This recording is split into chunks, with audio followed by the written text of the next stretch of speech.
중미령 전투는 6.25 전쟁에 최초로 투입된 미 지상군인 스미스 특수임무부대가 7월 5일 하루 동안 오산 북쪽 중미령에서 북한군 사사단 및 105 전차사단과 벌인 공방전입니다.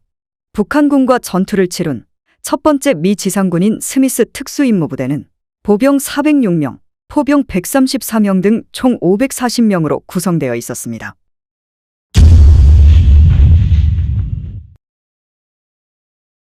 (1950년 6월 30일) 한국으로 출동하라는 명령을 받은 21연대 일대대장 스미스 중령은 밤새도록 부대 편성을 실시한 후 7월 1일 CO14 수송기로 부산에 도착, 열차 편으로 이동하여 7월 2일 오전 8시 대전역에 도착했습니다. 대대 병력을 대전 비행장으로 이동시켜 휴식을 취하도록 조치한 대대장 스미스 중령은 충남도청으로 가서 극동군사령부 전방지휘소장 처치 준장에게 도착 신고를 하고 그로부터 작전 상황에 대한 설명을 들었습니다. 처치 준장은 지금 가장 중요한 것은 북한군의 남진을 저지하는 일이다. 우리에게 필요한 건 전차를 보고도 도망치지 않는 용맹한 병사들이다. 귀관이 최전선으로 가서 북한군을 저지하고 한국군의 사기를 북돋아 주길 바란다. 라고 말했습니다. 스미스 부대는 미 24사단 21연대 1대대, B중대, C중대 등 2개 중대를 주축으로 편성된 부대로 장교 17명의 사병 389명으로 총 병력은 406명, 개인화기와 1인당 실탄 120발, 공용화기로는 75mm 무반동총 2정, 4.2인치 박격포 2문, 60mm 박격포 4문, 2.36인치 로켓포 6문 등을 보유하고 있었습니다.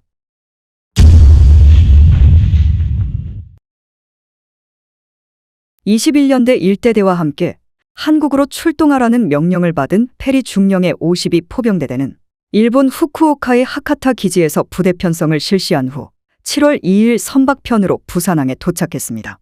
다음 날인 7월 3일 오후에 군용열차로 대전으로 이동하여 처치 준장의 지시를 받고 다시 북상하여 오후 9시 성안역에 도착했습니다.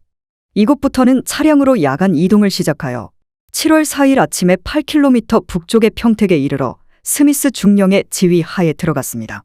이때 출동한 포병부대의 주병력은 A4대이며 이외에 대대본부 병력 50%, 근무포대 병력 50%가 함께 출동했습니다. 52 포병대대는 장교 9명의 사병 125명으로 총 병력은 134명, 105mm 곡사포 6문, 캘리버 50 중기관총 4정, 2.36인치 로켓포 4문 등의 화기와 고폭탄 1200발, 대전차 고폭탄 6발의 탄약을 보유하고 있었고 차량은 모두 73대였습니다.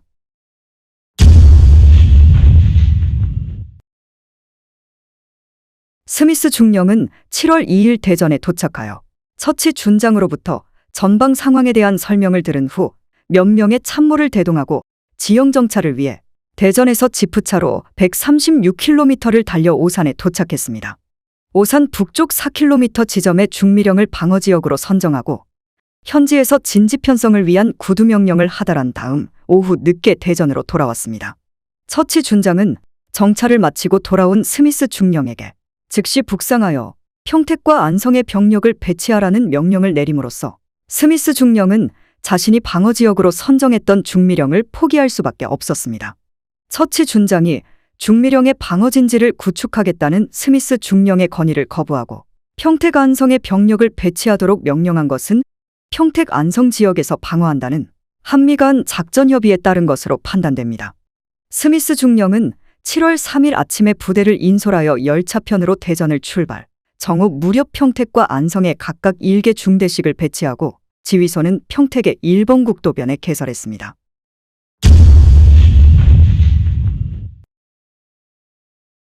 스미스 중령은 평택과 안성의 도로변에 배치한 병력을 7월 4일 오전까지 평택으로 집결시키라는 명령을 내리고 포병대대장 페리 중령과 함께 두 번째로 오산 북쪽에 대한 지형 정찰에 나섰습니다.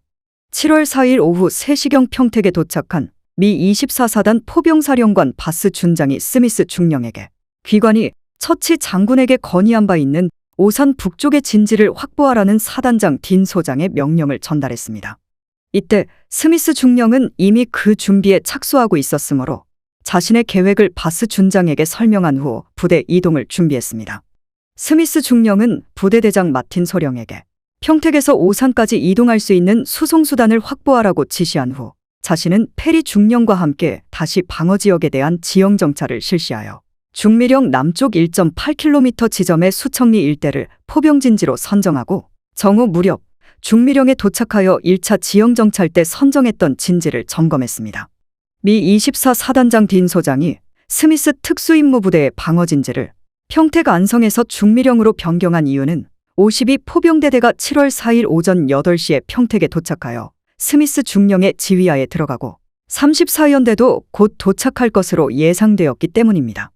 34연대를 평택 안성을 잇는 주 방어선에 배치하고 스미스 특수임무부대는 전초부대로서 전방으로 추진하여 운용한다는 것이 딘 소장의 작전 계획이었습니다.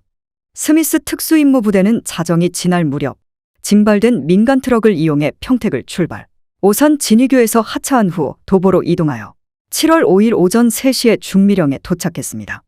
이렇게 출발이 늦어진 이유는 육군본부가 징발하여 제공한 민간 트럭의 한국인 운전수들이 북쪽으로 가는 것을 거부했기 때문에 운전을 할 수 있는 병사들을 차출하는 데 시간이 소요되었기 때문입니다. 평택에서 중미령까지 20km 정도의 거리를 이동하는데 3시간이나 소요된 것은 도로가 남쪽으로 이동하는 국군과 피난민들로 가득 차 있었기 때문입니다. 스미스 특수임무부대는 7월 2일 오전 8시 대전에 도착하여 7월 3일에 평택과 안성에 각각 1개 중대씩 배치했다가 7월 4일 야간에 중미령 진지로 이동함으로써 방어 준비에 투입해야 할 귀중한 시간을 부대 이동으로 낭비하고 방어 준비가 제대로 안 된 상황에서 북한군의 공격을 받게 되었습니다.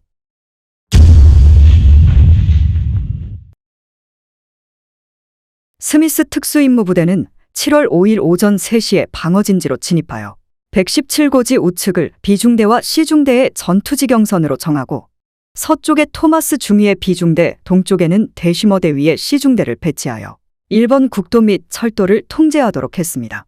B중대는 도로 서쪽의 손흥선 100고지에 도디 중위의 3소대를 배치하고 도로 동쪽에 117고지 일대에 1소대와 2소대를 배치했습니다. C중대는 117고지 오른쪽에서 경부선 철도가 지나는 곳인 92고지까지의 능선상에 3개 소대를 배치했는데 그중 1개 소대는 동쪽을 향해 배치했습니다. 이렇게 하여 보병진지는 1.7km 방어 정면에 걸쳐 예비대가 없는 일자형 방어진지로 구축되었습니다. 두문의 4.2인치 박격포는 B중대가 배치된 117고지 후방 370m 지점에서 대대를 일반 지원하도록 하였고 두정의 75mm 무반동 총과 6문의 2.36인치 로켓포는 모두 북한군 전차의 접근이 예상되는 1번 국도 주변에 배치했습니다.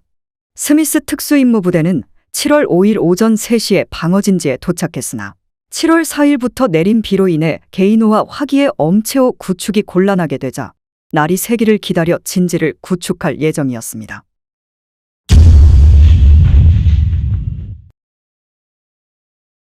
(52) 포병대대장 페리 중령은 스미스 중령과 협의하여 보병진지로부터 1.8km 후방인 수청리에 진지를 구축했습니다. 이곳 진지는 주도로에서 지프차만 겨우 지나갈 정도의 소로로 연결되었기 때문에 곡사포를 2대의 지프차가 견인했습니다.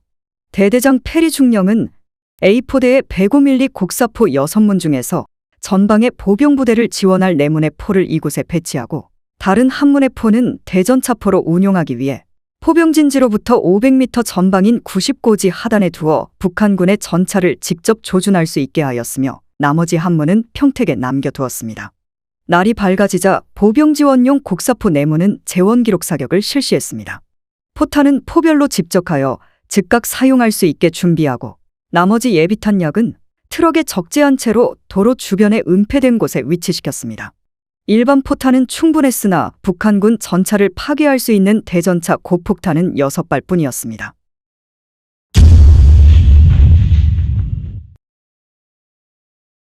국군 1공병단은 수원에서 철수에 들어갈 때 공병감 최창식 대령으로부터 수원에서 대전 사이의 모든 교량을 폭파할 수 있도록 준비하라는 명령을 받고 폭파 준비 작업을 실시했습니다.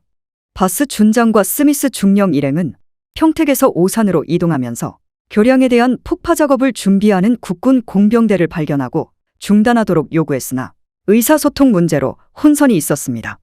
이때의 상황에 대해 바스 준장은 평택에서 오산으로 이동하는 중에 오산 남쪽에서 교량 폭파 작업 중인 한국 공병을 발견하고 그 교량은 우리가 사용할 계획이니 폭파하지 말라고 얘기하고 올라갔다. 어떤 교량에서는 내 말을 이해하지 못하고 작업을 계속했기 때문에 폭약 상자를 강물에 집어던진 일도 있었다. 라고 수뢰했습니다. 그러나 미군 부대가 오산 북쪽으로 올라간 7월 4일 밤과 다음 날 낮에 교량을 파괴했다는 당시 참전자의 증언이 있는 것으로 보아 스미스 특수임무부대가 오산 북쪽에서 전투 중일 때 국군 공병대가 이 지역에서 1개 혹은 2개의 교량을 파괴한 것으로 추정됩니다. 아군 부대가 전방에서 전투를 하고 있는 상황에서 후방의 교량을 파괴했다는 것은 심각한 문제이며 바스 준장이 북상하면서 교량 폭파 작업을 중단하게 한 것도 차후의 철수를 고려했기 때문인 것으로 판단됩니다.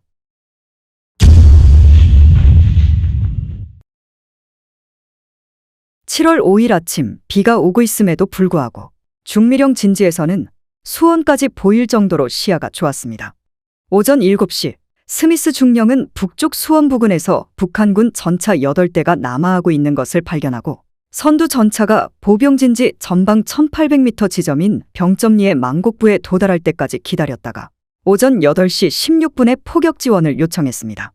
보병진지에 있던 포병관 측장교가 탄착을 조정하며 북한군 전차에 집중 포격을 가하도록 유도했으나 도로를 따라 내려오는 북한군 전차들은 주변에서 터지는 포탄에도 아랑곳하지 않고 계속해서 전진해 왔습니다.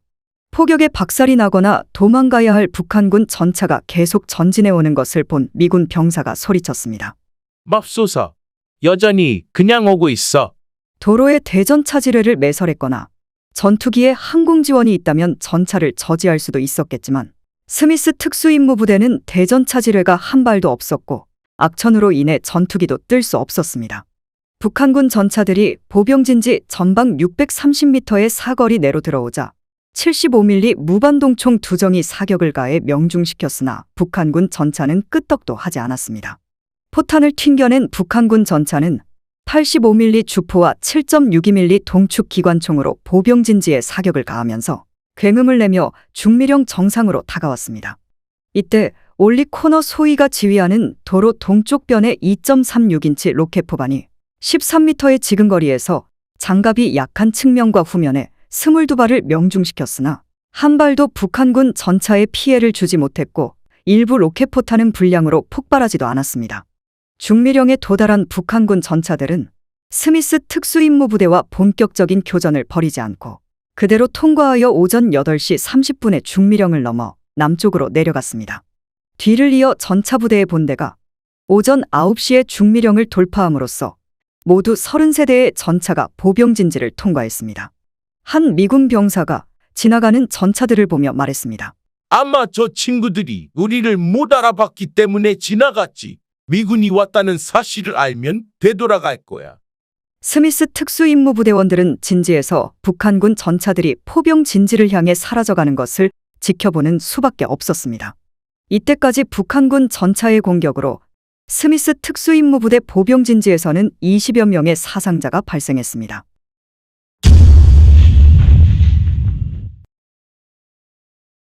중미령을 넘어 포병진지 부근까지 진격한 북한군 선두 전차들은 미군의 포격에도 정지하지 않고 계속 전진하다가 포병진지로부터 약 450m 거리에서 직사화기의 사격을 피해 잠시 엄폐한 다음 다시 전차포와 기관총을 난사하며 포병진지를 돌파하여 지나갔습니다. 도로에 배치되었던 2.36인치 로켓포가 돌격해오는 전차를 명중시켰으나 포탄이 튕겨져 나왔으며 로켓포 사수 에바 솔중사는 전차가 마치 전함같이 보였다라고 증언했습니다. 포병진지로 돌진해오는 북한군 전차들을 향해 대전차 고폭탄을 장전한 105mm 곡사포가 직사로 발사하여 2대를 파괴시켰습니다. 한 대는 캐터필러가 끊어졌고 한 대는 화염에 휩싸였습니다. 이때 파괴된 선두전차는 후속하는 전차들의 전진로를 확보하려는 듯 도로변으로 비켜선 후 2명의 북한군이 포탑 해치를 열고 손을 들고 나왔습니다. 그러나 세 번째로 나오던 북한군이 갑자기 따발총으로 기관총 진지를 향해 난사하여 기관총 부사수가 전사했습니다. 이에 경계 중이던 소총수들이 즉각 응사하여 북한군을 모두 사살했는데 이 불의의 사격으로 전사한 기관총 부사수가 미 지상군 최초의 전사자였습니다. 세 번째 전차는 파괴된 전차를 밀어내고 도로를 따라 내려갔고 뒤따르던 전차들 역시 선두 전차를 따라 계속 전진했습니다. 포탑의 해치를 닫고 있어서 시야가 좁았던 북한군 전차병들은 전차포와 기관총으로 눈에 바로 띄는 도로변의 트럭만 파괴하고 포병진지를 그냥 통과했습니다. 대전차고 폭탄이 떨어진 상황에서 커다란 충격을 받은 52 포병대대 장병들은 북한군 전차들이 지나쳐 가는 것을 그냥 바라보고 있었습니다. 북한군 전차가 사라진 후 52 포병대대장 페리 중령은 무한궤도가 파괴되어 움직일 수 없게 된 전차를 파괴하기 위해 병력을 모았습니다.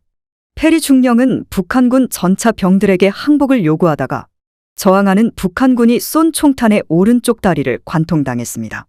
미군들은 전차 병들이 전차를 버리고 나올 때까지 전차를 공격했으며 공격을 견디지 못하고 나온 북한군 병사 2명은 미군과의 짧은 총격전 끝에 모두 사살되었습니다.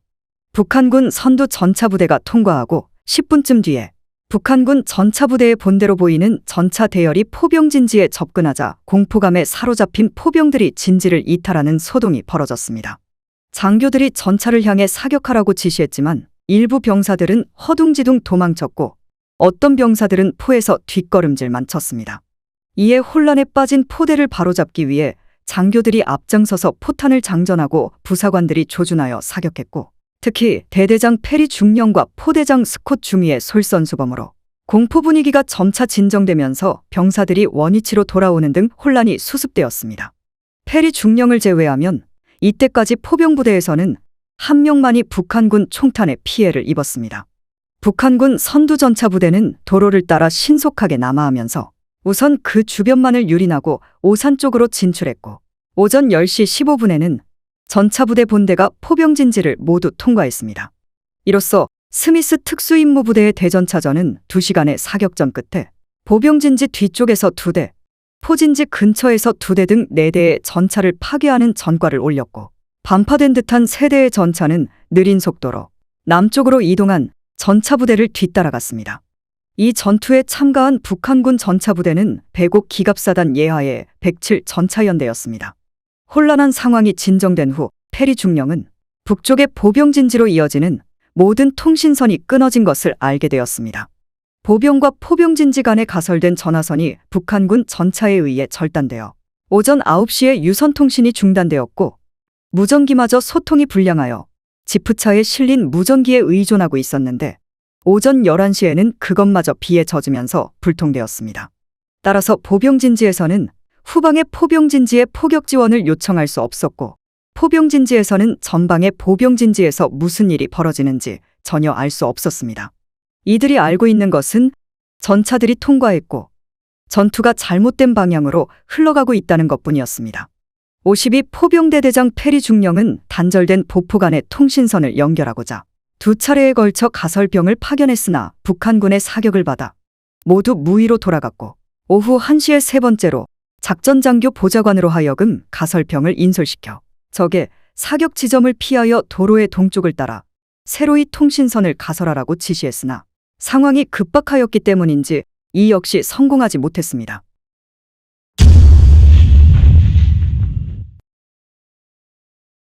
북한군 전차부대가 보병진지와 포병진지를 통과하여 남하한 후 전선은 다시 고요해졌습니다.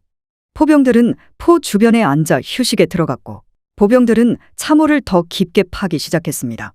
중미령에 배치된 보병들은 북한군 보병부대가 곧 남진해 올 것이라는 판단 아래 각자의 진지에서 대기하고 있었습니다. 북한군 전차부대가 중미령을 통과하고 1시간이 경과한 오전 10시 무렵 스미스 중령은 전차 3대가 앞장서고 그 뒤를 따라 차량에 탑승하고 남하하는 북한군의 보병부대를 목격했는데 그 종대의 길이가 무려 10km가 넘는 것으로 보였습니다.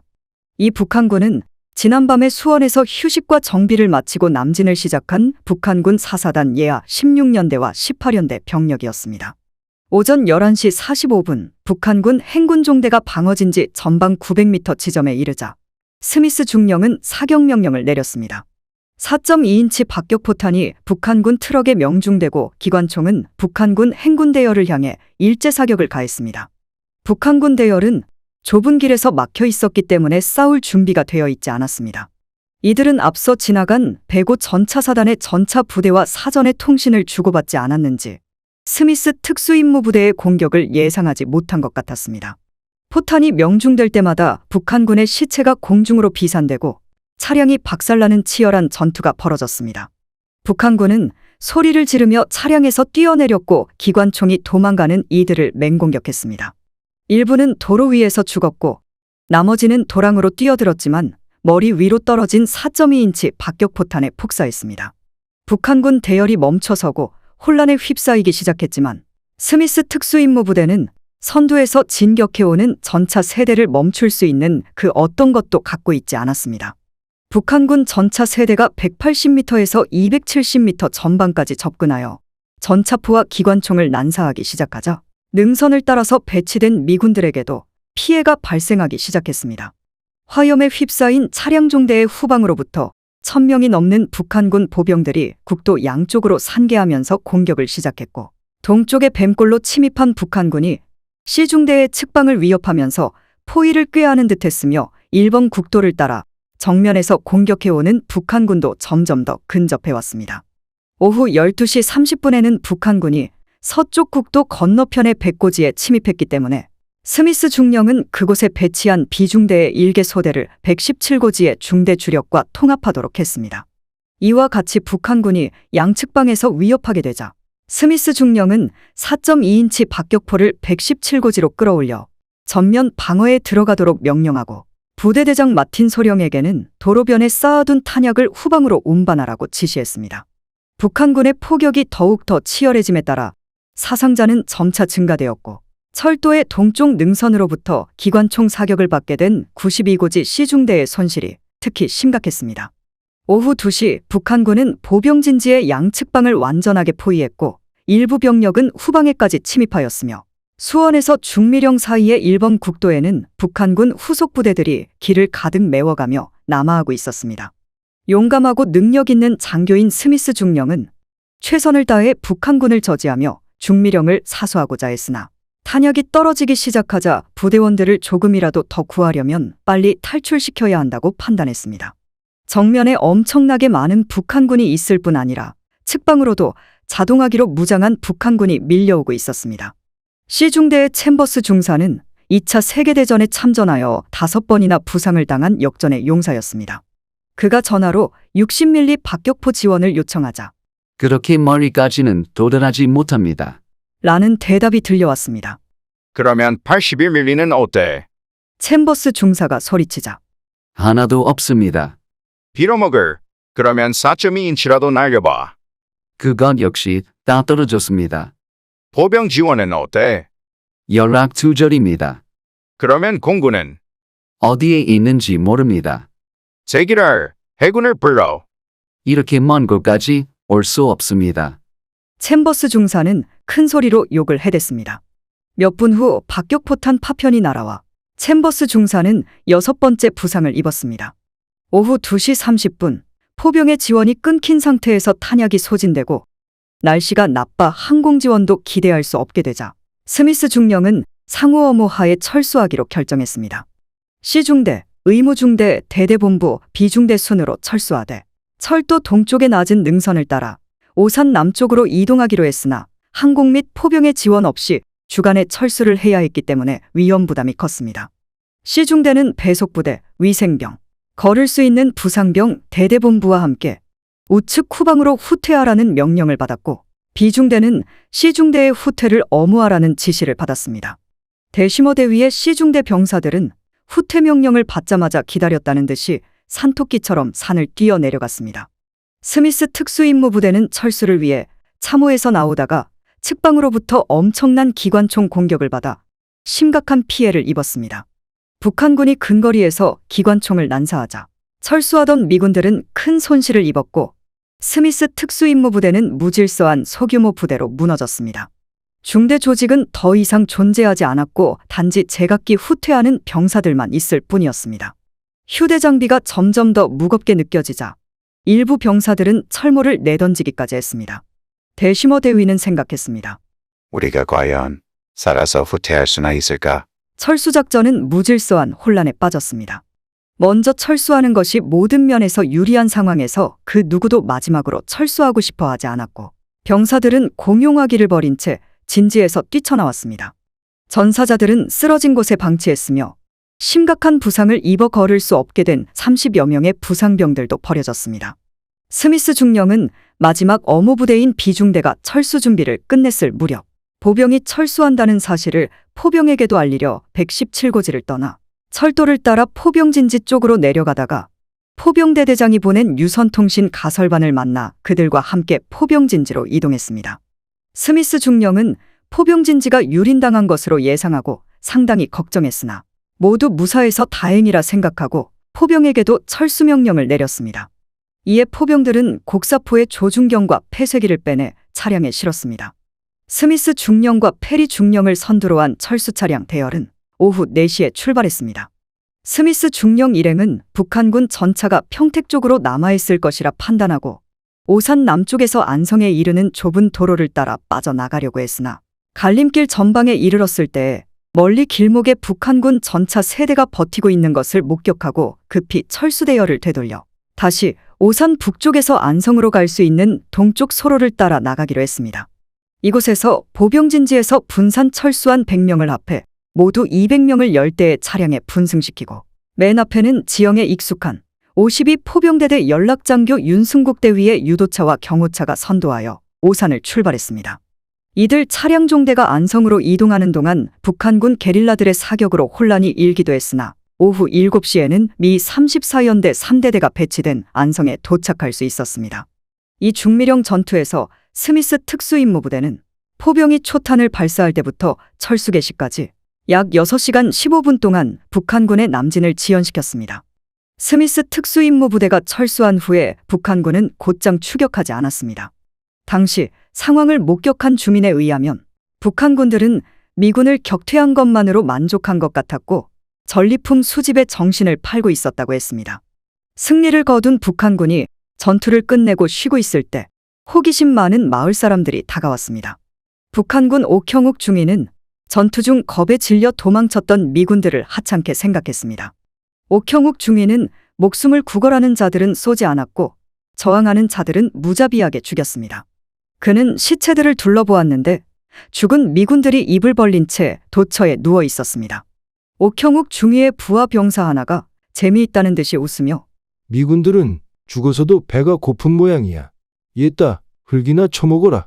그는 마을 사람들을 포함하여 주위의 모든 사람들을 웃기기 위해 죽은 미군들 입에 한 움큼씩 흙을 던져 넣었습니다.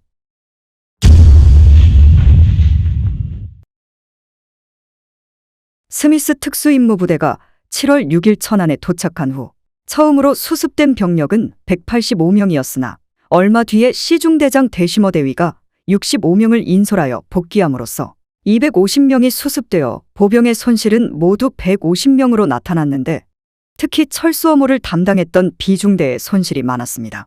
나고병들은 평택, 천안, 대전 등지로 나가거나 심지어는 서해안이나 동해안으로 빠져나가기도 했습니다. 철수 명령이 전달되지 않아 그대로 남아있던 비중대 이소대장 버나드 중위는 12명을 인솔하여 중미령 전투 이틀 뒤인 7월 7일에 천안으로 나왔는데 도중에 5번에 걸쳐 북한군의 사격을 받았다고 했습니다. 천안에서 수습된 스미스 특수임무부대는 7월 6일 오후에 대전으로 내려가 7월 9일까지 205명을 보충받아 재편성한 후 다음 명령을 기다리게 되었습니다. 페리 중령의 52 포병대대는 15명의 전방관측요원을 포함하여 총 31명의 손실을 입었고 105밀리 곡사포 5문은 모두 유기되었습니다. 7월 7일까지 수습된 병력은 103명으로 나타났습니다. 52 포병대대는 곡사포를 재보급받고 7월 14일에 대평리 부근에 투입된 19연대를 지원했습니다. 통신두절로 스미스 특수임무부대의 행방을 몰라 괴멸된 것으로 생각하고 있었던 사단장 딘 소장은 부대가 돌아온 후에 생각보다 희생이 적고 북한군에게도 타격이 컸음을 알고 만족해했습니다. 북한군이 밝힌 중미령 전투의 손실은 공격의 선두에 섰던 배고전차사단 문화부사단장 안동수 대좌를 포함하여 42명이 전사하고 85명이 부상을 당했으며 전차는 4대가 격파되고 2대가 반파되어 기동을 하지 못하는 등 6대의 손실을 입었습니다. 북한군은 오산에서 생포한 엠브로스 뉴전트 대위를 서울로 데리고 가서 미군을 상대로 방송을 하게 했습니다. 뉴전트 대위는 방송에서 북한군에게 포로가 된 장병은 모두 72명이라고 말했습니다. 1950년 9월 낙동강 전선에서 귀순한 북한군 13사단 참모장 리아꾸 총자는 7월 초에 미 지상군이 오산에 와 있는 것을 보고 몹시 놀랐으며 이 전투는 전례 없이 치열했다. 라고 증언했습니다.